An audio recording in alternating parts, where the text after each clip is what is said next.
Hello friends, Shashi Agarwal channel के अंदर मैं doctor Shashi Agarwal welcome you all. Previous video के अंदर we have understood the features of limited liability partnership act. इस वीडियो के अंदर we are going to understand what are the advantages and disadvantages कि जब हम बिजनेस को लिमिटेड लायबिलिटी पार्टनरशिप के अंदर करते हैं तो उसके क्या बेनिफिट्स हैं या उसके नुकसान हैं। अगर आपको मेरा ये एफर्ट सही लगता है तो डू लाइक माय वीडियो, इसको शेयर कीजिए और मेरे चैनल शशि अग्रवाल को सब्सक्राइब कीजिए। तो this is my app Edusum app, जिसको आप गूगल प्ले स्टोर से डाउनलोड कर सकते हो। ये जो ऐप है commerce, economics and management students को काफी सारा फ्री स्टडी मटेरियल और काफी सारे मॉक टेस्ट उनके कॉम्पिटिटिव एग्जाम की प्रिपरेशन के लिए प्रोवाइड करती है। और उसी तरह काफी सारे स्ट्रक्चर कोर्सेज भी हैं। तो बिजनेस लॉ का भी स्ट्रक्चर कोर्स यहाँ पे अवेलेबल है, तो उसको भी आप चेक कर सकते हो। तो सबसे पहले अब देखते हैं कि जैसे मैंने आपको कल भी बताया था कि जब हम बिजनेस को लिमिटेड लायबिलिटी पार्टनरशिप के फॉर्म में एस्टेब्लिश करते हैं तो उसके अंदर के जो पार्टनर्स होते हैं उनकी लायबिलिटी लिमिटेड होती है, तो वो बेनिफिट मिलता है। और उसी तरह ही जो पार्टनरशिप फर्म की फ्लेक्सिबिलिटी होती है तो वो भी हमें एलएलपी के अंदर अवेलेबल है। तो यहाँ पे जब हम बिजनेस को एलएलपी के रूप में करते हैं तो इसके अंदर हमें पार्टनरशिप फर्म का भी बेनिफिट मिलता है और उसी के साथ ही हमें कंपनी का भी लिमिटेड लायबिलिटी का बेनिफिट मिलता है। एलएलपी जो है that is govern by the provision of the limited liability partnership act 2008 along with the limited liability partnership rules 2009।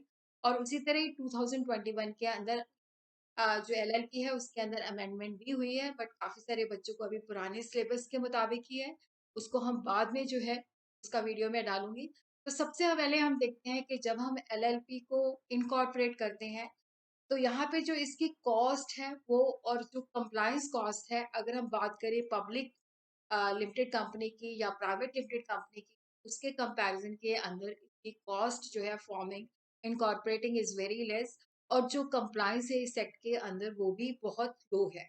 और उसी तरह अगर हम बात करें तो जैसे कंपनी के अंदर कंपनी जो है अपने मेंबर से सेपरेट होती है, उसी तरह ही लिमिटेड लायबिलिटी पार्टनर के अंदर जब हम बिजनेस को सेट करते हैं तो वहां पे एलएलपी जो है वो अपने पार्टनर से सेपरेट होती है, जैसे कंपनी अपने शेयर होल्डर से सेपरेट होती है।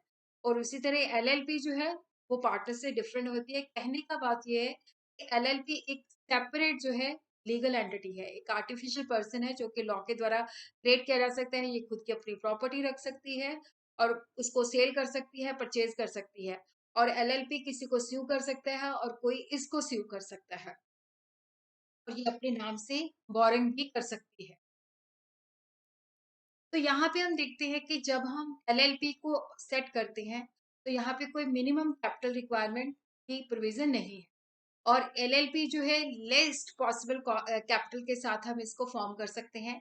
और उसी तरह जो एक पार्टनर है वो टेंजिबल चीजें, मूवेबल, इमूवेबल, इंटेंजिबल चीजें जो है वो इसके अंदर जो है डाल सकता है, कंट्रीब्यूट कर सकता है।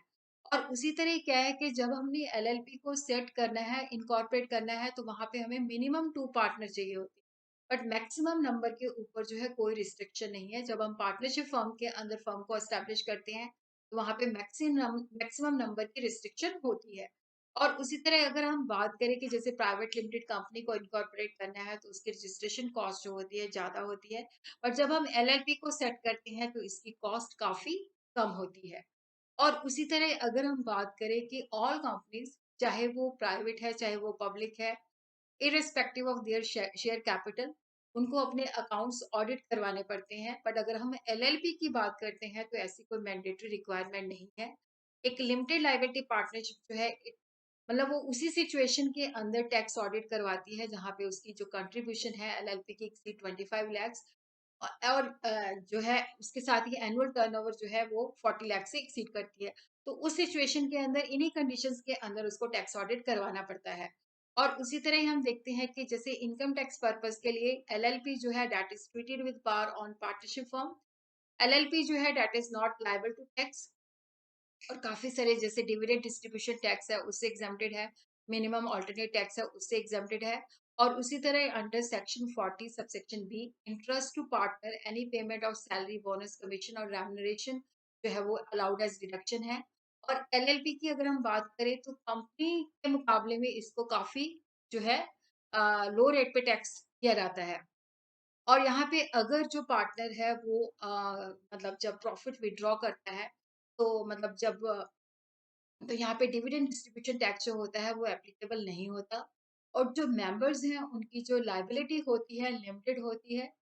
तो ये नहीं है कि अगर एलएलपी को कोई लॉस लगता है तो उनके पर्सनल एसेट जो है डिटैच करवाए जाएंगे। तो यहाँ पे क्या होता है कि जितना एज पर एग्रीमेंट उनका कंट्रीब्यूशन होता है उतना ही वो पे करते हैं, उससे ज्यादा नहीं। एलएलपी जो है एक लीगल आर्टिफिशियल एंटिटी है जो कि अपने मेंबर से सेपरेट है, सेपरेट प्रॉपर्टी रख सकती है। और एलएलपी की जो लाइबिलिटी है वो उनकी अपनी लाइबिलिटी है। और एलएलपी जो है एक रियल पर्सन है जिसके अंदर सारी प्रॉपर्टी जो है एलएलपी के नाम पे होती है। और उसी तरह which it is controlled and manage by the LLP.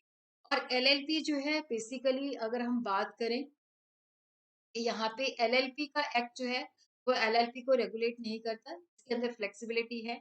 Partner जो है अपना एक एग्रीमेंट जो है एलएलपी एग्रीमेंट फॉर्म कर सकते हैं जिसके द्वारा वो अपना इसको मैनेज कर सकते हैं। LLP can appoint two companies as member of the LLP, but limited company के अंदर एटलीस्ट वन डायरेक्टर जो है वो रियल पर्सन होना चाहिए, नेचुरल होना चाहिए, इंडिविजुअल होना चाहिए। और उसी तरह एलएलपी के अंदर जो पार्टनर्स हैं वो पार्टनर के एजेंट नहीं है, वो एलएलपी के एजेंट्स है। तो अपने काम से वो अपने पार्टनर जो दूसरे होते हैं उनको बाइंड नहीं कर सकते। और उसी तरह वो किसी भी पार्टनर के इंडिविजुअल एक्ट के लिए लायबल नहीं होते। और उसी तरह जो एलएलपी है इसका परपेचुअल सक्सेशन है, पार्टनर चेंज हो जाते हैं या पार्टनर्स की डेथ हो जाती है या रिटायरमेंट हो जाती है या इंसॉल्वेंसी है, तो वो इसकी एग्जिस्टेंस चलती रहती है, वो इफेक्ट नहीं होती। अब हम देखते हैं कि डिसएडवांटेजेस क्या है। देखो यहाँ पे क्या है कि एलएलपी जो है, क्योंकि यहाँ पे जो है इसको पब्लिक डिस्क्लोजर ज्यादा करना पड़ता है, क्योंकि जो भी डॉक्यूमेंट हम फाइल करते हैं एमसीए पोर्टल के द्वारा वो पब्लिक डॉक्यूमेंट्स होते हैं। तो वो लोग जो है थोड़ी सी फीस दे के वो डॉक्यूमेंट चेक कर सकते हैं। उसी तरह can get A copy of LLP of incorporation document, LLP agreement की नहीं, फाइनेंशियल स्टेटमेंट एक्सेट्रा। तो यहाँ पे सीक्रेसी नहीं होती, मतलब हर चीज जो होती है लोग उसको एक्सेस कर सकते हैं। और उसी तरह अगर एलएलपी जो है कंप्लायंस नहीं करता तो उस सिचुएशन के अंदर पेनल्टी बहुत ज्यादा होती है। इवन अगर एलएलपी कोई काम नहीं करता, कोई एक्टिविटी नहीं है, तो भी इसको इनकम टैक्स रिटर्न और एमसीए जो है एनुअल रिटर्न जो है हर साल फाइल करनी पड़ेगी। अगर वो फॉर्म नंबर 8 और फॉर्म नंबर 11 नहीं पे करता तो पर डे जो है पर फॉर्म 100 रुपीज की जो पर डे है वो पेनल्टी है, केवल वो लाखों में चली जाती है। तो हायर पेनल्टी है अगर हम इसकी कंप्लायंस नहीं करते।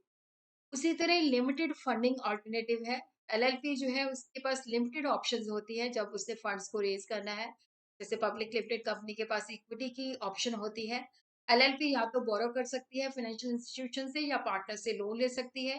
जैसे angel investor, high net worth investors, venture capital और प्राइवेट इक्विटी फंड जो है वो एलएलपी के अंदर as a shareholder invest नहीं करते।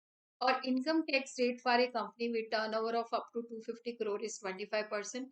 बट एलएलपी को जो है चाहे जितनी मर्जी इसकी टर्नओवर है इसको 30% टैक्स जो है इसके ऊपर एप्लीकेबल होता है। और उसी तरह एलएलपी के अंदर मिनिमम 2 मेंबर्स होने चाहिए। अगर एक मेंबर छोड़ जाता है तो एलएलपी को हमें डिसॉल्व करना पड़ेगा। और उसी तरह एलएलपी के अंदर इस तरह की स्ट्रक्चरिंग होती है कि एक पार्टनर के राइट दूसरे से ज्यादा हो सकते हैं। और उसी तरह बहुत सारे टैक्स बेनिफिट एंड प्रोविजन की वजह से क्या होता है कि स्टेट जो है एलएलपी की फॉर्मेशन के ऊपर रिस्ट्रिक्शन लगा देती है।